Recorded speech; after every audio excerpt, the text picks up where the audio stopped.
see the other people's effort and their success, and see your success, how much, where are you, so that you have to see. So these are the things that I will go through. So moving forward, our future world will be a connected world, where say right now we book Uber, we book something, we book Zomato, some food or something. But think about the situation when you feel hungry and or a particular time of the day, a booking will be already made by something. Okay, so that is artificial intelligence. Okay, so that means your device will talk to another device, even without your intervention or your input. So device to device communication, that is a new thing that is coming. It may be anywhere, anything. Say like a car, a drone, and a drone to car, your mobile to your thermostat in your geyser or something. All those things will be connected. As soon as you are entering the room, and the fan will on, a light will on, something like that. So device to device communication. That means that one device has to send some signal, and other device has to acknowledge it and take action. So there is a signal transmission and signal reception involved for all sorts of communication, device to device communication. That's where we are going to talk about. So what are they? Say, and by the way, here there is a number. By 2020, the number of connected devices will be more than 50 billion. That's the humongous number. And it is expected to be rolled out in 2020 during the Tokyo Olympic. Is 5G. So what is that? So 5G is having, say, 3 dimensions, so to say. One is called massive machine type communication, where a huge number of devices will be there, but they will be operating at a lower frequency, say less than 1 gigahertz. Then there will be one enhanced mobile broadband. Here you will download a movie, okay, or a video chat, or some high-speed data communication. For that, because of high-speed data communication, you need larger bandwidth. So you have to raise the frequency. So it will be operating more than 25 gigahertz.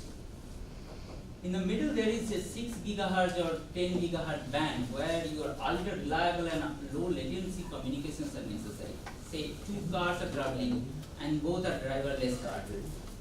So without any signal or anything, they will communicate with each other and decide their speed and direction in such a way that there will not be any collision.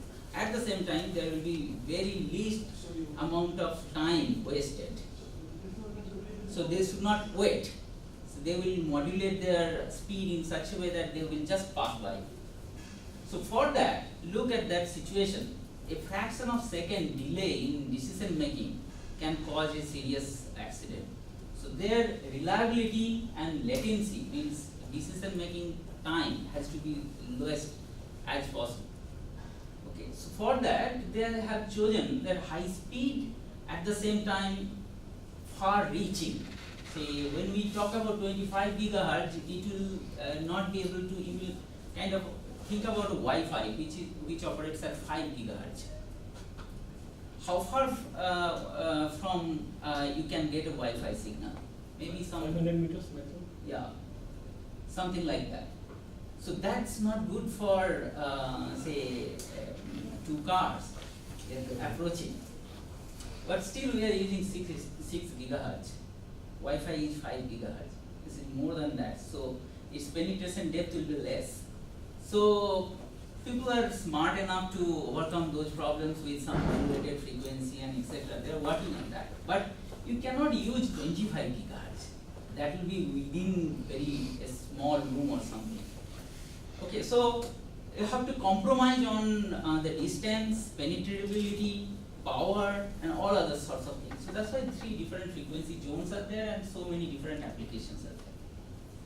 Now, the bottom line of these things is that again, a transmission and a reception circuit. How are they look like?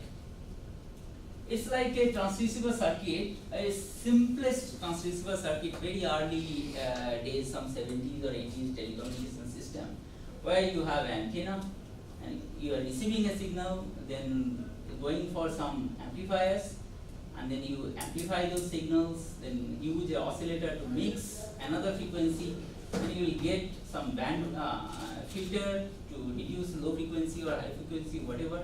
Then another amplifier, intermediate frequency amplifier, and then you will get, eventually you will get some output which will be in speakers also. So that's how things work. Look at these different stages. You have amplifiers, you have mixer, you have oscillator, you have filter, another amplifier, and so on. And all these circuits has one very important component, that are inductors. Okay, so your circuit will be full of inductors. How? Create frequencies. Yes, to make a filter, RC filter or RLC filter, to make band pass or band stop filter, something like that. So here is one example. This is a Qualcomm transceiver, RF transceiver for LTE band, that is 2.6 gigahertz band, fabricated with 28 nanometer technology, and this is being used in iPhone 8 or Galaxy 8 onward, all the versions. Okay, some couple of years back, this was launched by Qualcomm. And here, this same chip area is here with these white boxes or white circles. They are for inductors. So the white space are inductors. Now it was found that 15% of the chip area is consumed by only 24 inductors, and there are probably some few millions of transistors in it. Okay, the interesting part is here. It's just 24 inductors. Then it consumes so much of space. Now consider this chip is smaller. That means the per chip cost will be less. So it has so much of advantage. If we can increase the inductance density, that means equal amount of inductance with lower space. Okay, and it's not here with only Qualcomm. Say this is a 4G CMOS power amplifier. 22% of the chip area is consumed by inductors. 28 gigahertz, that massive, that broadband, enhanced broadband, the 5G phase array, 25%. LTE power amplifier, 38%, is consumed by inductors. So they are really space hungry. We need to do something. This is the background I am talking about, why inductors are important and why we need to do something. So why can't we make it smaller? We can make a transistor very small, right? Every year we are reducing the size of the transistor, get length, we are talking about nanometers and etc. Here inductors, we can literally say, if I come back to this slide, here we can visually see those things. They are pretty big, almost in millimeter size, or some hundreds of or 500s of millimeter micron size. We can literally see them. So why can't we make them smaller? That's a interesting question. We can. Say, see, this is one example of one on-chip inductor. The scale is not there, but I remember this was my inductor. So from this end to that end, it was 110 micron. Okay. So just make them smaller coil. Okay. You can do that by microfabrication or the clean room that you are coming up with. But it's not so easy or not so straightforward. That's how it took me a long time to do my thesis completed. Because question was simple, reduce it, enhance the performance. Why so? Because in DC or low frequency, your inductor looks like this, one L and a DC resistance of the coil. Okay. But at high frequency, they are not alone. They have a lot of parasitics. Okay. Say these wire and this wire, they will have little bit of phase difference, and these can act as a parallel plate capacitors because phase difference, voltage difference in between dielectric. So it's 2 voltage in between dielectric. It's essentially a parallel plate capacitor. So interturn capacitors are there. Then there are losses. At higher frequency, they are not just current; they are wave. So the electrical field and magnetic field, they are kind of going through the substrate and etc. and or just emitting out in the air. So as a result, there are losses. So those losses are captured by these terms. So they are not. That's why if we try to reduce the size or if we try to make them closer to each other, two lines, we will be compromising this capacitance value. So even though the inductance value changes, the quality factor and many other aspects of these inductors will be really going out of hand. So we cannot actually touch their geometry so easily. It will be a real trouble for the inductor designer. Okay, we will not have any control of these parasitics. They are parasitics. And believe me, sometimes we have found that the circuit resistance or circuit inductance is less than the parasitic things. Okay, so it's really troublesome to work with that. Then, if we look at these terms, this is inductance value for a spiral inductor, and these are the expression for that. Where N is the number of turns, and D and rho, they are geometrical parameters. So all these things are related to the structure. So if you make it smaller or bigger, those values, the rho, D, and N will change.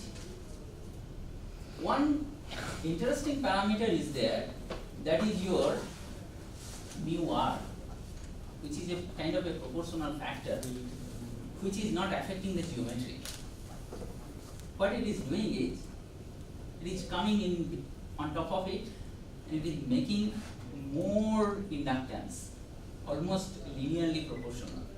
So if you can have a mu r value of 2, you can get L of 2L, twice of that.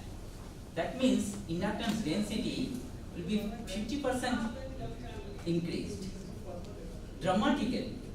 Air is 1, if you can get mu r just 2. So we have say permalloy and many other magnetic materials which has 1 million or something permeability value. So we can actually increase million times theoretically. But okay, that's not a right assumption to say. There are a lot of limitations. But the bottom line is that we can enhance the inductance very much by just playing with this mu r term. So what we have to do is, we have to get a magnetic material suitable and process it in such a way to integrate it on top of silicon chip. So the problem of enhancing the performance of an inductor comes down to a small thing here. We cannot do it by reducing their sizes and etc. We have to play with this thing. So now we have to choose a material and a process to deposit it. Okay? So is iron a good magnetic material, or silicon steel which is used in transformers or permalloy? They are all very good magnetic materials. But we are losing one point here. That is, it depends, because we need to know the application frequency. Okay, why so? For that you have to see this BH plot and the expression mu r, and this mu r is a complex quantity. Okay, because if say mu r comes from here, right, we have a magnetic moment, we are applying a positive electrical field or perpendicular magnetic field, so they will try to align themselves. Okay, now when we are applying AC field, so the field is, magnetic moment is this and that, this and that. So they are also trying to align. So when it is very small frequency, say in few hertz or few kilohertz, I mean thousands of times a second, those moments are able to align. But as they are going very high, frequency is very high, the moments are actually lagging. This is going in this way and then it is trying to follow up, not able to. As a result, there will be loss. Okay, so that loss will come as a kind of a core loss. Okay, that term is here, mu r double prime, red color. So look at this point here in this zone, mu r value is very high. This is example material from my Japanese group essentially. We have measured it in our lab there.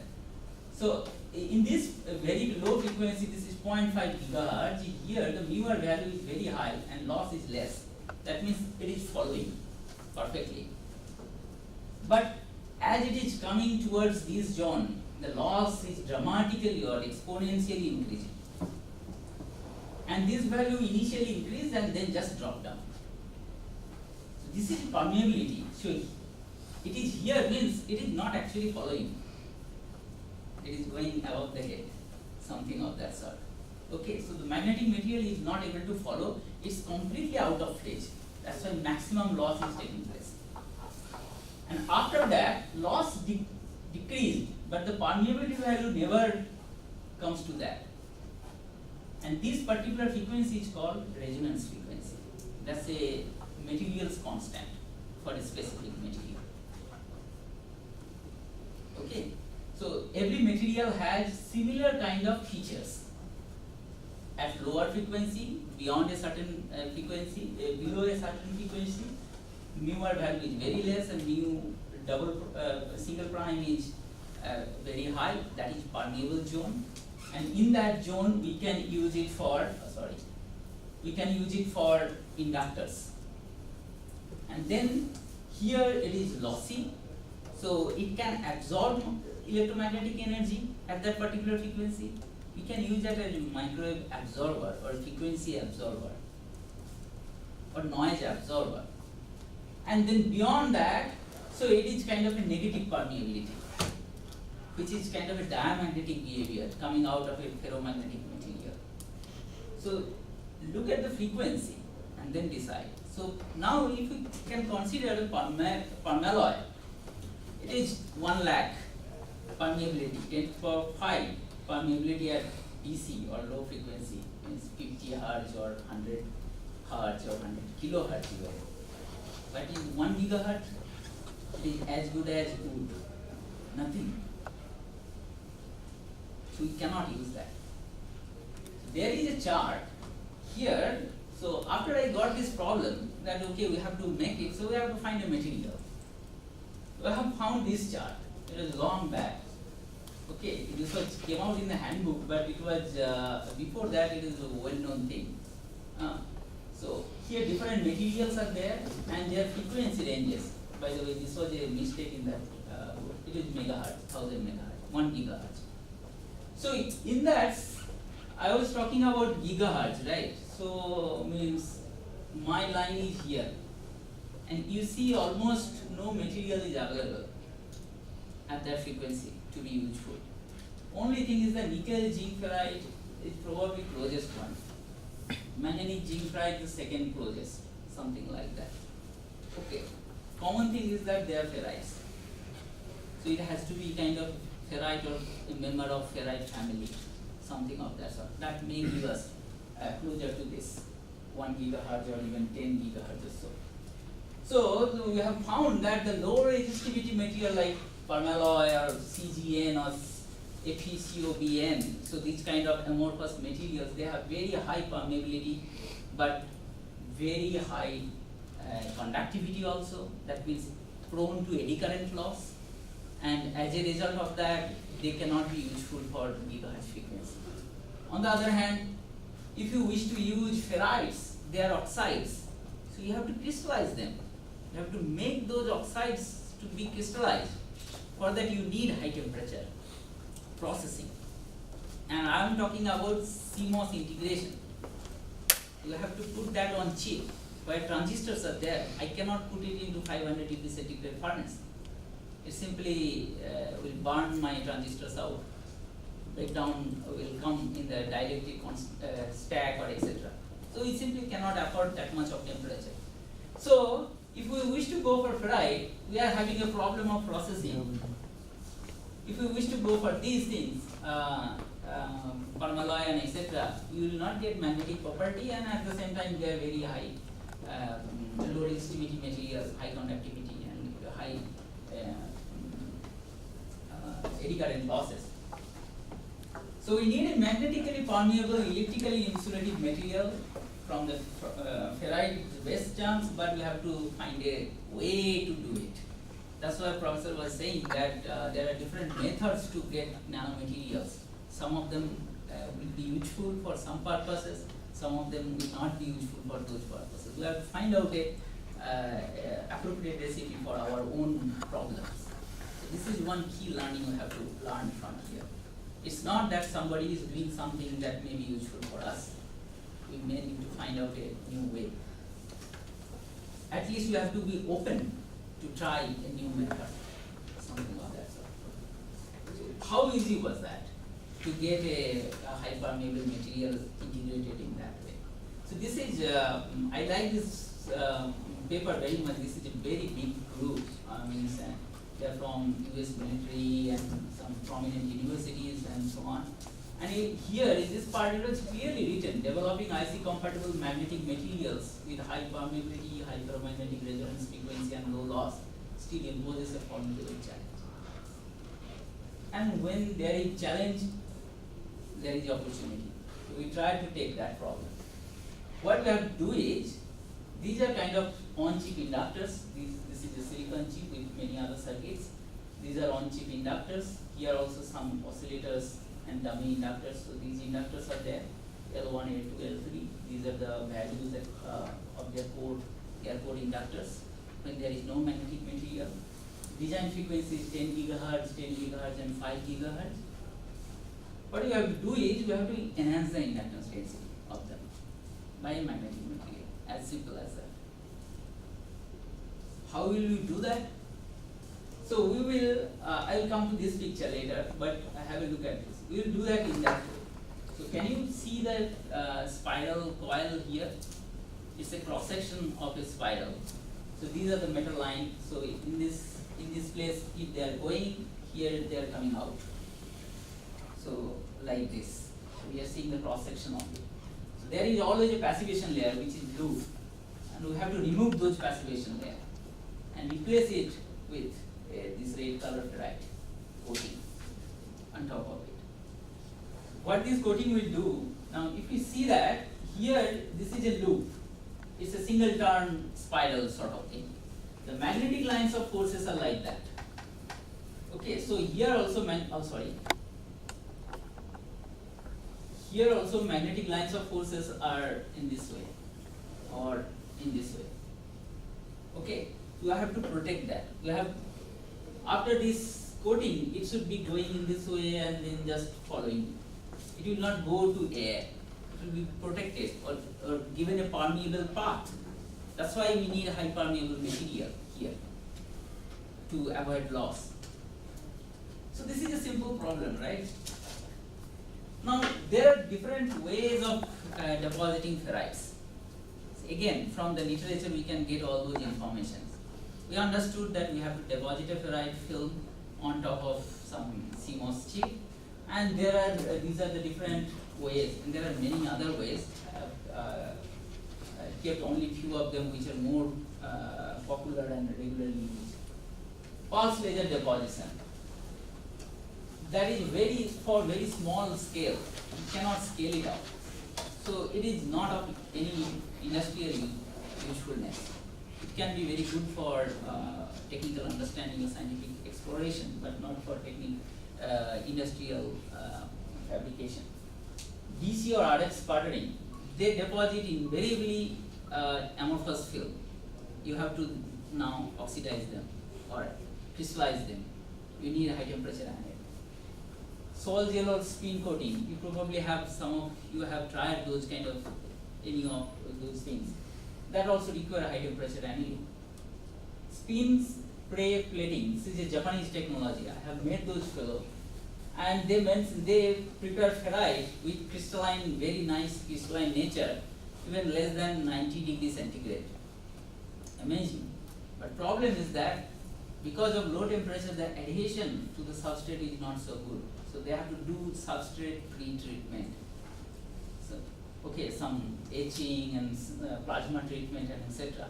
You cannot do that on a silicon chip so easily. Means so eventually their requirements cannot be done for CMOS line. So that it was not useful in that way. Now there is another method, that is solution-based deposition technique. What is that? It is a it's a chemical route. It's a counterintuitive approach because very few chip designers wish to dip their chips into a chemical solution and cook them in microwave. That's what we do. Would you like to put your chip inside some liquid and put it inside microwave? You feel like, okay, no, leave it alone. But this is very promising. What is that? We'll come to that, but before, here we have to find a material and the method. We have chosen partially inverted zinc ferrite. Why? Because we need inversion. That's why we need partially inverted. Why inversion? This is a normal spinel. Some of you were familiar with these crystal structures and etc. I hope so, right? Okay, so there is a spinel structure which is a cubic structure with unit cell looks like this. It is AB2O4 family. And here the oxygens are the blue and the B site atoms are in red. They are typically iron. And A site atoms are divalent metal, typically zinc or even iron can also be divalent. So in that way we get a normal structure, normal spinel structure when all divalent metals are in this green space, that means tetrahedrally coordinated space. And red colored irons are in octahedrally coordinated space, like these points. Okay, and in this structure, zinc ferrite is antiferromagnetic because all the moment from B site coordination are they're countering each other. So as a result of that, net moment is zero on that. So you will not get any magnetic property out of this pure zinc ferrite normal spinel structure. But if you can do something in such a way that some of the irons will jump to A side and similar amount of zinc will go to B side, that is octahedrally coordinated side, then you will get a distribution of iron in both A side and B side. As a result of that, you will get some net moment and it will become ferrimagnetic. Okay? But we have to do that. We have to do that with proper precision. That is why we have chosen microwave assisted deposition. Why? Because this structure is not thermodynamically stable, so to say. Okay, this is thermodynamically viable. Here we have to do the creation of those crystals in a partially inverted structure and then kind of freeze them all of a sudden so that those metal ions will not be able to move around anymore. So we have to do it kinetically driven process. That is why we have chosen microwave assisted deposition. And this process is scalable, and that's why, and this process is low temperature as well. It is sub 200 degrees centigrade, we can do that. That is why we have chosen this method. Okay. So as a result of that, our goal has now changed. So we have to make a CMOS compatible deposition of partially inverted zinc ferrite on an on-chip gigahertz inductor by this method. So slowly we are approaching that what material and what method we have to adopt to solve that problem.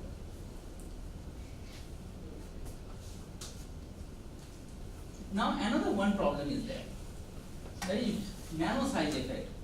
professor was talking about that with different size, number of surface atom changing, number of interactions are changing, fluctuations are changing. So as a result of that, we have to know that what size we should be looking forward to. We can crystallize them, but to what extent, that we need to know. So here there is another one diagram. This is coercivity versus particle size. You know coercivity, right? So this is actually a hysteresis plot in magnetic material. Coercivity is the amount of energy required to kind of demagnetize it. Okay, and this is saturation moment versus particle size for various different materials, including some ferrites and etc. are plotted. We need high moment because we need maximum permeability, but we need less coercivity. Why so? See, this is a loop. Inside the loop, the area inside this entire loop is your energy lost per cycle. Okay, if this is say nano joule or something, it is very small quantity of loss, but we are operating at gigahertz. That means we are cycling it 10 to the power 9 times. So every cycle we will lose some 1 joule or something every second. So even a very little quantity of loss in terms of nanojoule is not permitted. It has to be even lesser than that. So that's why we need HC as small as possible. That means it is almost like S-like curve. No coercivity at all, so to say. Now if you see, that's why the point is, in amorphous zone, coercivity is very low. This is HC. Coercivity is very less. But as soon as it starts crystallizing and becoming size bigger, it is increasing in the order of means kind of 6th order of size. Okay, very rapidly increasing the coercivity. So loss is increasing. Then it is coming down, because here they have become from single domain to multi-domain structure. That's why coercivity comes down. But by that time they are already micron size. Okay. So now micron size means it will be so big that there will not be any nano phase formed or nano phase missing. Okay. And on the other hand, we need sufficiently high moment, not very low moment. So this 10 to 20 nanometer zone, for example, yellow here and again yellow here, 10 to 20 nanometer zone, that has relatively low coercivity, somewhat around here, around 10 or so, and reasonably high moment. So we have to make a balance, which zone to choose. Then we have chosen this about some 10 to 20 nanometer is our kind of target particle size that we want to suit our purpose. Not to have too high coercivity, but have sufficient magnetic moment. So now we are all set to go. And this is the recipe that we have developed. Okay, it's a simple recipe. Use some precursor material like zinc, AKT, that is acetyl acetonate, and iron AKT, mixed with ethanol, decanol, and all sorts of solvents. You have done all this in that. Yes. But say why we have chosen AKX and why we have chosen ethanol and 1 decanol and 3:5, and so that's how the 3.5 years of work was there. Okay, so if you would like to know more about that, you can go through those things. So the things are there in that. So the idea is that we will use this precursor material, mix them with this particular solvent system to get a particular amount of temperature and pressure inside the vessel with appropriate microwave irradiation energy, and in the solution, if we load the substrate after microwave irradiation, we will go to get a coating of that particular film. So now the thickness of the film, crystallinity of the film, and the density, surface roughness, adhesion, all these things depends on the choices. Okay. So this is the setup, and this is one of the film, zinc ferrite film that you can see here. So now we have got the film. It's time to measure those things. Means we have measured so many films and optimized the recipe, and here are some of the results I am showing to you. You have seen that they are crystalline, and the average surface roughness is about 5 nanometer. They are very smooth. This is the top view of ACA micrograph. You can see that they are pretty smooth. And this is a cross-section image. Here is on silicon substrate. This is the film. You can see the enlarged view is here. It is very compact and very densely dense and uniform. With the particles are also almost very uniform size and so on. Then what happened?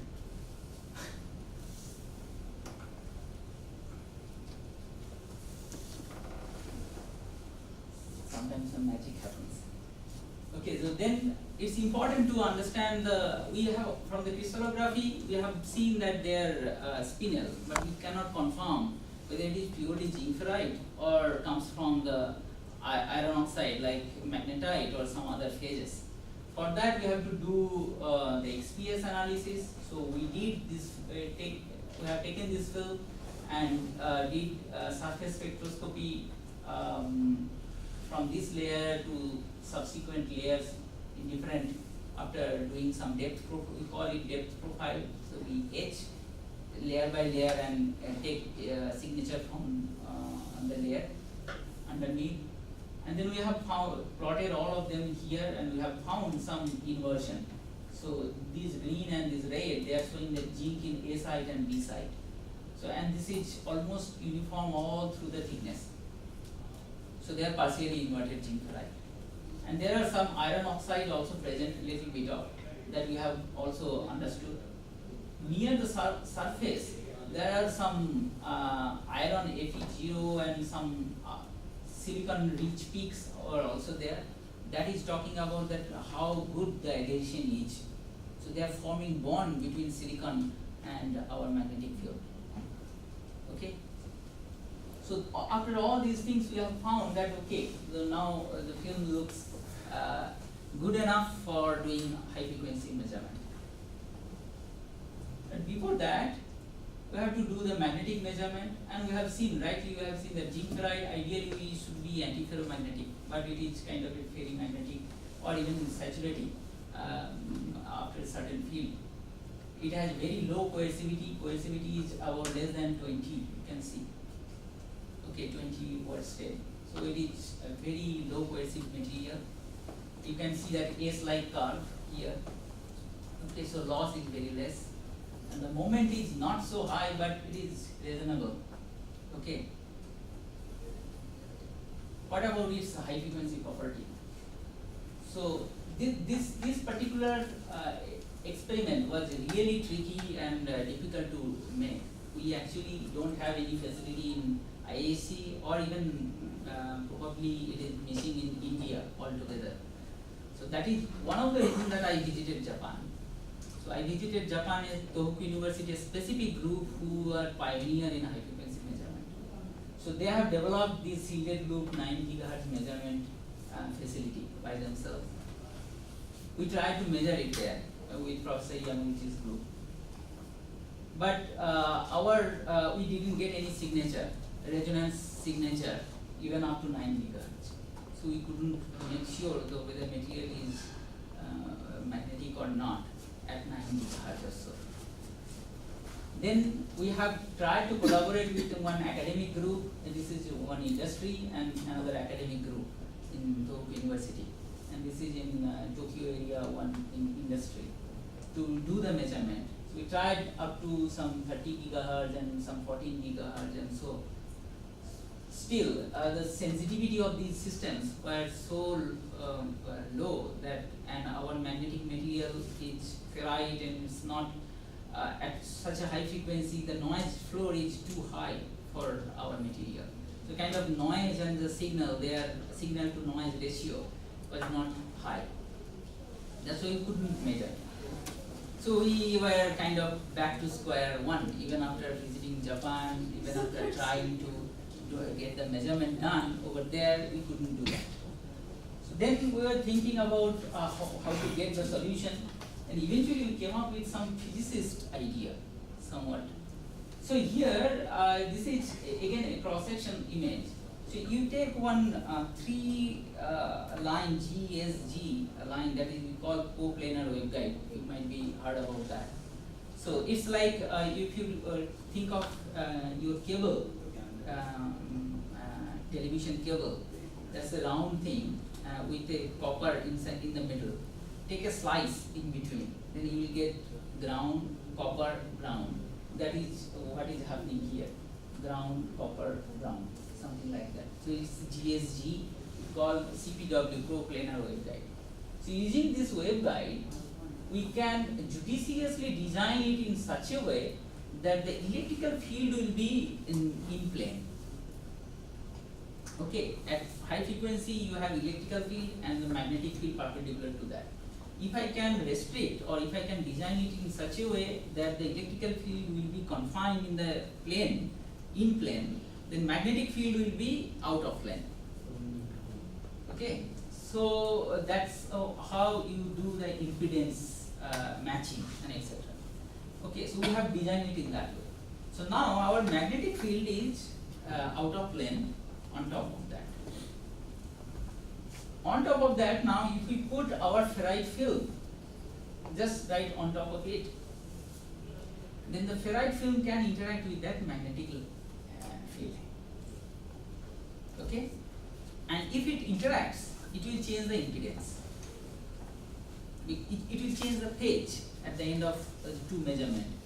The signal that you are throwing here and the signal you are getting on the other side will have some impedance change because of the magnetic material on top. If it is magnetic, if it is interacting with the magnetic field, so to say, and it is directly on top of it. So this is a CPW from top. If you see, these are the GSG probes where we probe on two sides, and the signal is coming from here. Then it is becoming very narrow size. So the dimension is this line is 1 micron. The gap is 0.8 micron. That's 800 nanometer. And ferrite material is on top of it. So here you can see the ferrite material on top of it on the signal line. So if this ferrite material, which is nanocrystalline again in the 10 to 20 nanometer in that zone, very nicely adhering on top of the substrate, if they are interacting, if they are partially inverted, then they will change the impedance. We did the measurement from 10 megahertz to here 40 gigahertz, actually 43 gigahertz. That's the limit of that instrument. Okay, so 10 megahertz to 43 gigahertz. It's a big zone. Our ferrite should come within that zone somewhere.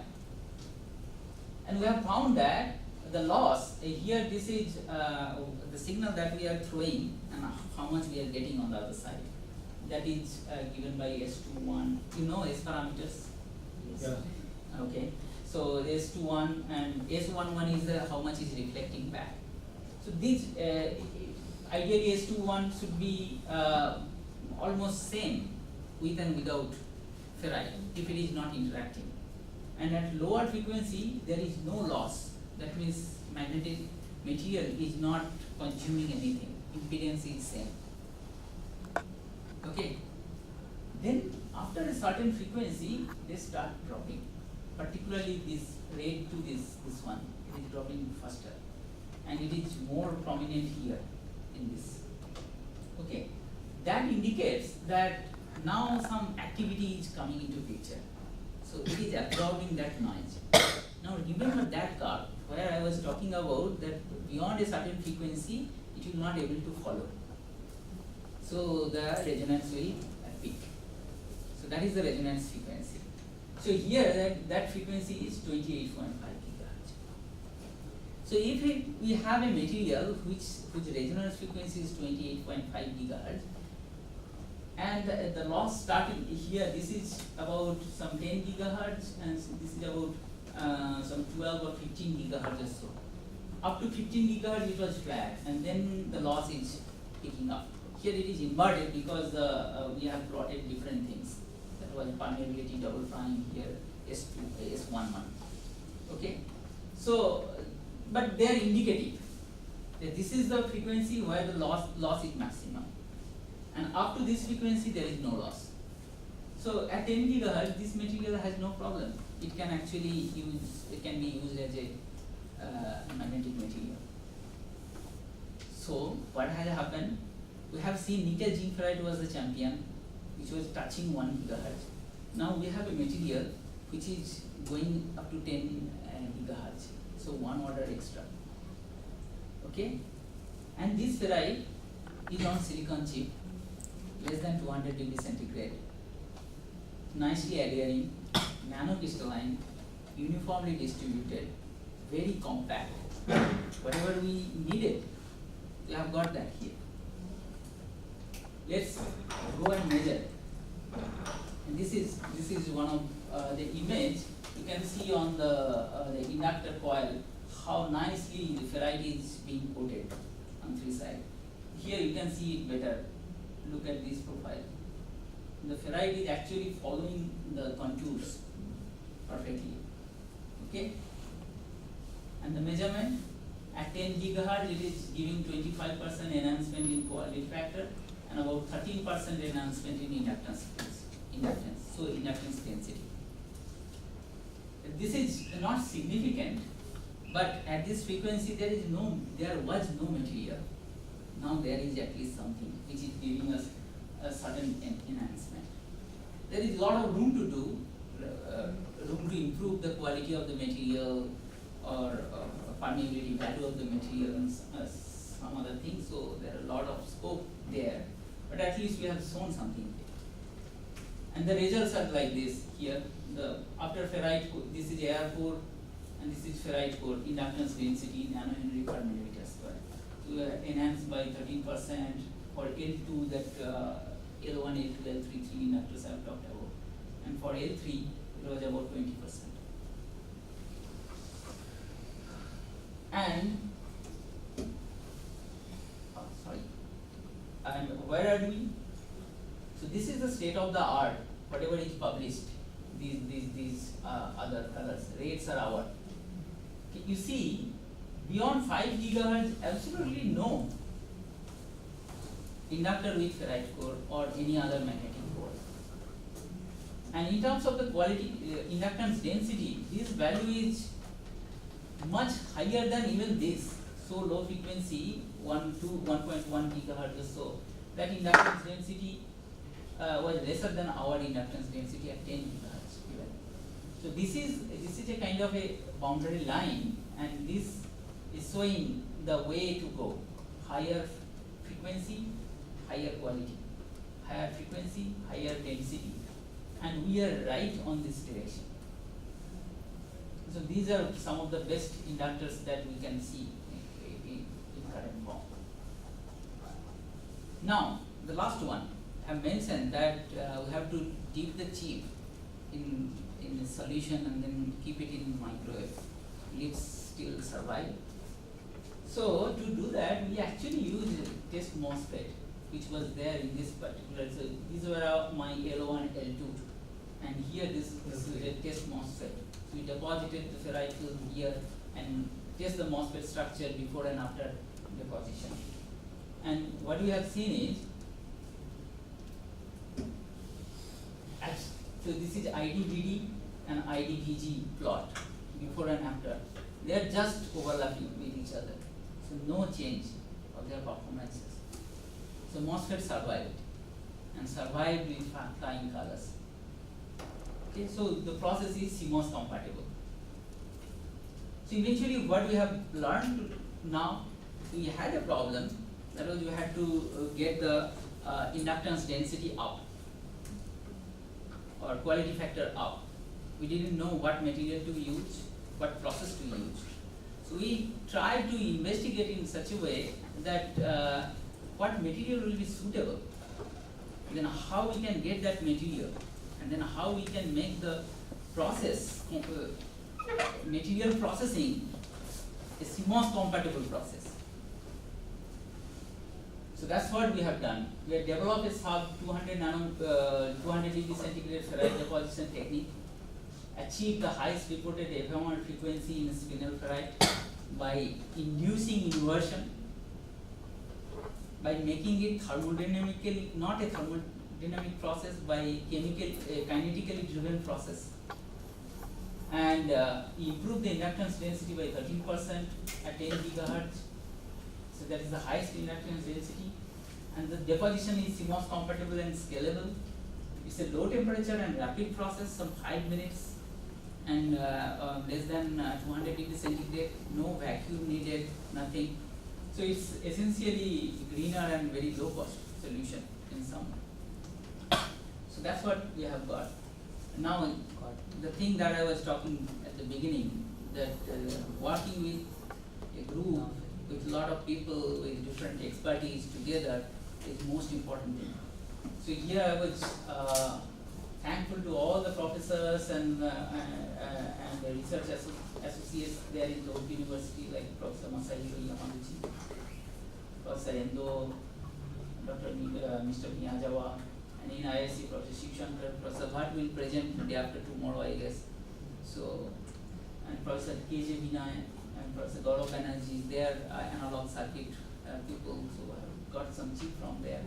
Some other collaborators, industry collaborators and other university collaborators. And my good friend, he was my research, means day-to-day research partner, so to say, during my PhD time, but right now he is in Manipal University. So along with Professor Shivshankar, Professor Bhatt and Kulkarni, we have developed this process and developed this material. Another one important thing is that the facilities. You are slowly getting those facilities. So it's important, very important to get those facilities and measure them properly.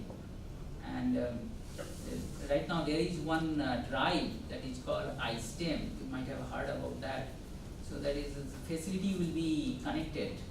So you can use any facility nearby, any other university or so. I think tomorrow Sanjeev Srivastava, he will talk about these things. So it's a very novel approach to share the facilities and get the work done, something like that. So the facilities are really important. So that's all. I'd like to take any questions if you have. If we are designing 1D, 2D, zero-dimensional like then it will reduce this problem. Sorry, can you If please? we design 1D, 2D, Correct. then we can reduce this type of problem. No, yes. Say, look, here we are going thin film. That is about some 200 nanometer. But the thin film constitutes of tiny bodies, tiny particles, 10 to 20 nanometer particles. They are very close to each other. They are close, so close that the gap is within their magnetic interaction length that professor was talking about. So those tiny particles are actually our one-dimensional particles compacted together in such a way, two-dimensional sheet. Okay, that's what we want. We don't want for this is a specific application. Here we are not interested in a high surface area, just like gas sensor. We want smooth surface instead of rough surface, because we don't want to lose magnetic fields through those scattering and etc. Okay, so our purpose is different. That's why we use nanocrystalline material, but made them in a structure in such a way which suits our purpose. So that's what we have to understand. So maybe if we use some 2D materials, say some rods or something in such a way that it will take the magnetic lines of forces perfectly, it may work, but we have to see that. So far, I think the thin film, continuous and compact film is necessary for inductor applications, not for other gas sensing and etc. It's a specific application, specific requirements. So can we replace electromagnetic lenses with the help of these inductor panels? That is, we have when we talk about electromagnetic lenses, and when we scale down these lenses, the problem is of that we didn't get that much magnetic density or electromagnetic density we actually want. So with the help of these inductors, can we we have to just take a panel inductor panels, and can we replace electromagnetic lenses with these inductor panels that are currently scaled down and they are CMOS compatible also? Look, I don't think that inductor's role and electromagnetic lens's role are same. So they are a little different. they are different. Here, what we don't want to lose the field, magnetic lines of forces. And in lens, what it is doing, it is giving some field in such a way that it focuses something. So I don't think that they are related.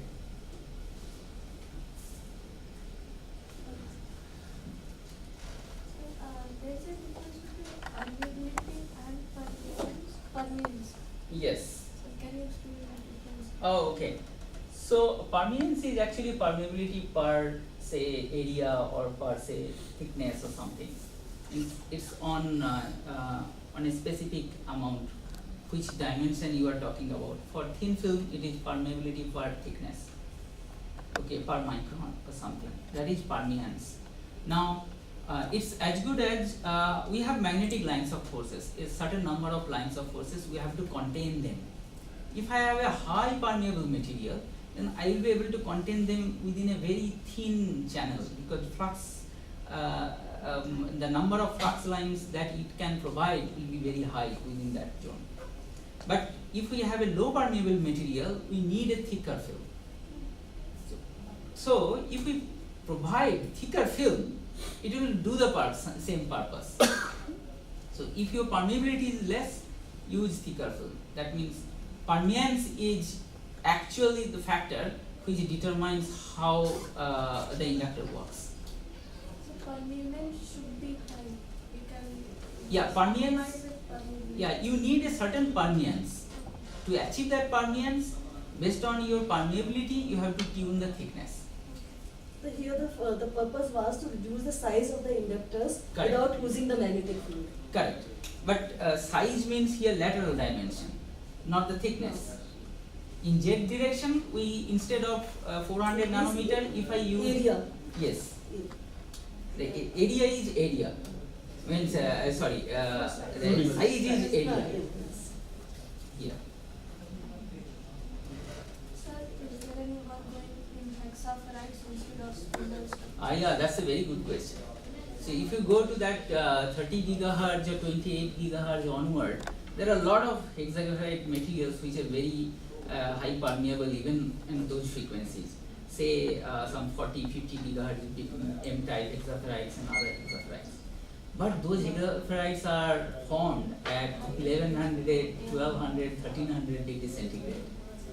Okay, so and there is no method to deposit those films at lower temperature. So these days what people are doing is they are preparing these crystals in a ceramic method and then mix them with some glue or some epoxy or resin kind of material and make a structure. As the professor was saying, that nano structure, say a layer of hexaferrite, where those hexaferrite particles will be kind of suspended and they will be interacting. The question is that can you make them close enough to link magnetically?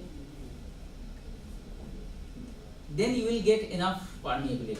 Otherwise, they will be far away. Individually, they will have certain permeability, but effective permeability will be very low. So that's that's the work. If you can get hexaferrite at lower temperature, just like spinel ferrites also, it requires 500, 600 degrees centigrade. we somehow got it less than 200. Similarly, if you can reduce the hexaferrite less than say 400 or 300, which is CMOS compatible line, 400 degree centigrade, and that will be amazing work. Ranajit, Yeah. did you mention the SCL project? Oh no, not specifically. Yeah. So maybe I can introduce about that in 5 minutes or so. So here in the last slide, here I have mentioned that not even here. I acknowledge it, so. Yeah. Yeah, I acknowledge this. Yeah, I know. Yeah. So I was. So, sir, can you move next slide where you show the ferrite coated inductor? Yes. So, how did you make that cutting? Oh, this cutting. Yes, sir. So for that also you need a sophisticated tool called FIB, the focused ion beam. So what we have to do is we chose this zone, a rectangular zone, and then did ion milling, and through that we make a hole. So we just simply cut it, okay, and we got this profile. By the way, here this top one is actually the platinum coating that is required for ion milling, but whatever you can see, this bottom line, they are ferrite. These are. Sir, in certain radio frequency devices, when we do platinum coating, we use hafnium oxide for just to secure that electrode. That is the platinum electrode. Is it Yes. required over here also? No, this device is not going to work anymore because lines are cut. Okay, so this is a kind of, we sacrifice this to get this image. Charging effect, to avoid charging effect. Yeah, so we use platinum coating to avoid charging effect, but we sacrifice this device to get this image. This is one of the devices that we have sacrificed.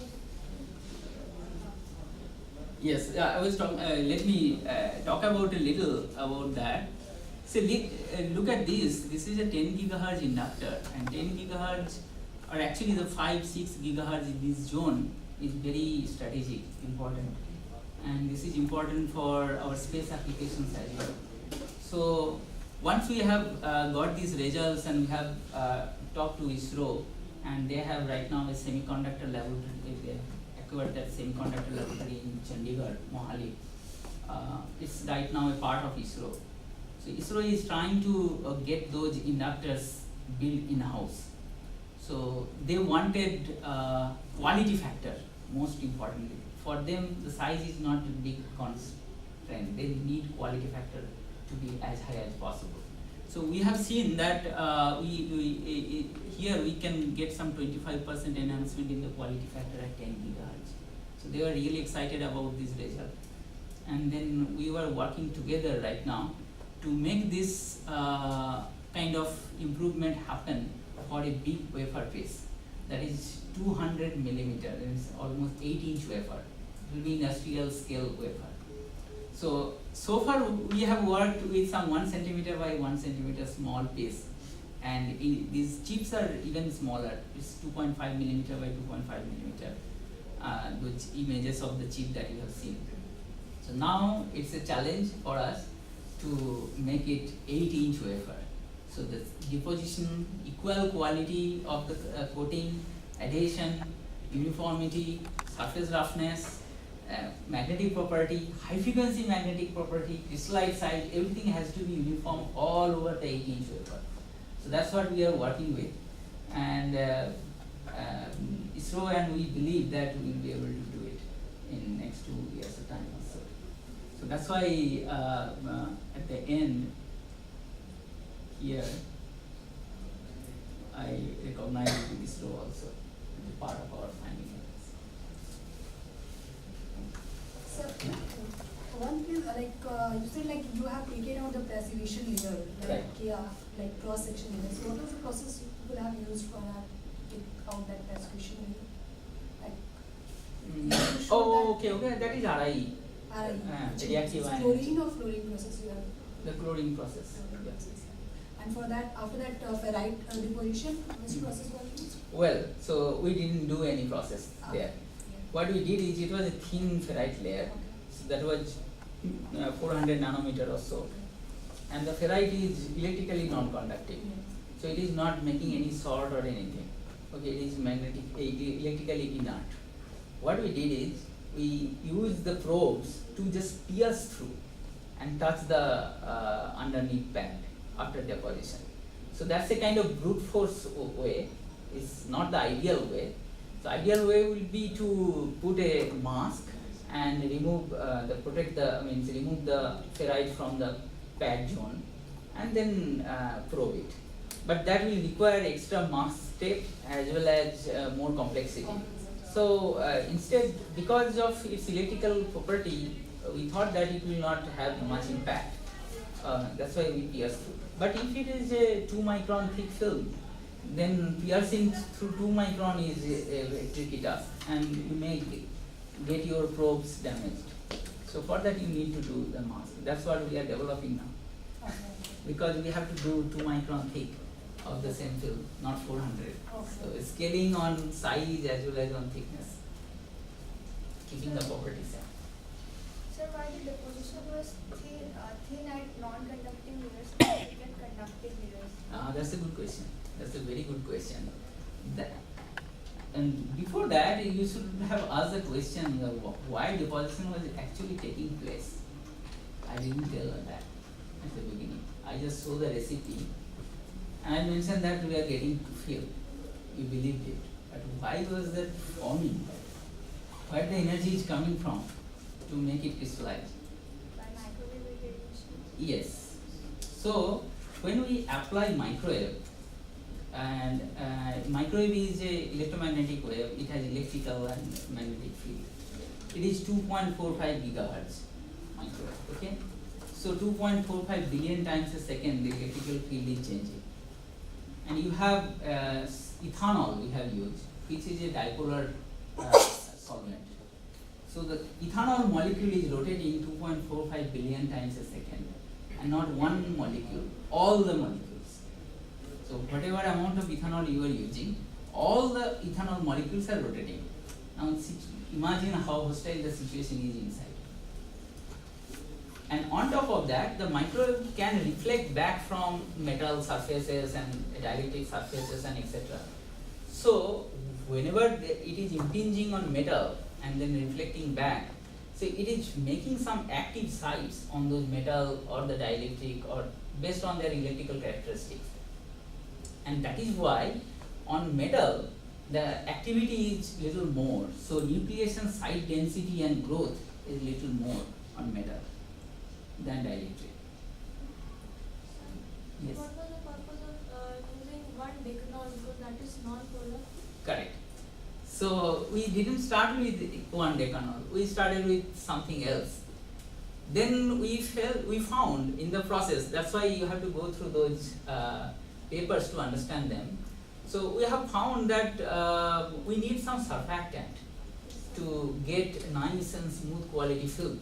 You all know that surfactant helps to get certain particle size capped within those size. We need 10 to 20, not more, not less, something like that. So because of those things, we thought that it will be wise to try surfactants. We use surfactants. But surfactants are still staying there in the film. And they are non-magnetic. So at the end of the deposition process, surfactants are non-magnetic barriers between two magnetic clusters. So they are not interacting with each other.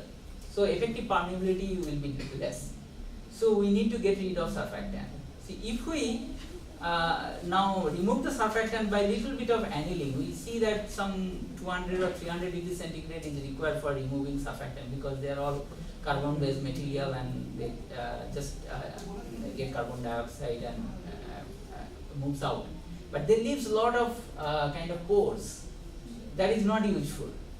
So we found a particular solvent, that is 1 decanol, which has some surfactant like behavior. At the same time, its boiling point is higher, more than 200 degrees. So if we mix it with 79 degree centigrade boiling point ethanol, then overall boiling point will be high. So we'll be able to raise the overall temperature, nominal temperature, more than 89. Otherwise, only ethanol, it will be only 89 degrees centigrade. So raise the temperature, boiling point, as well as have some surfactant-like behavior. That's why we have chosen decanol. And precisely that amount, that's through experimentation we have found that is giving us the best Optimization process. Yeah. So can we use chemical vapor deposition for this kind of deposition of things which distinct parameters? Yeah, of course.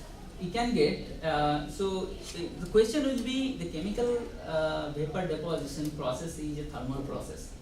Okay, so we put the chamber and the quartz tube and the reaction zone in a hot zone. Okay, so and it's a thermodynamic process. We may get zinc ferrite, but we may not get partially inverted zinc ferrite. So we, that's what.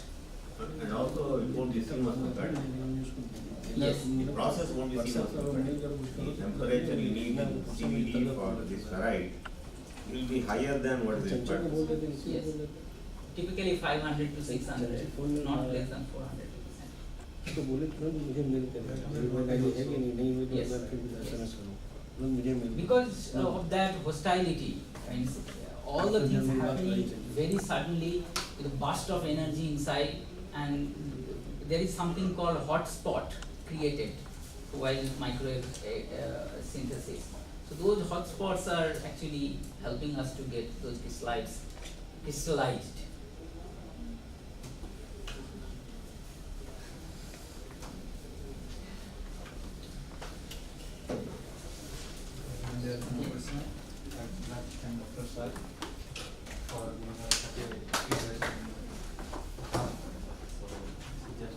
Thank you very much, sir.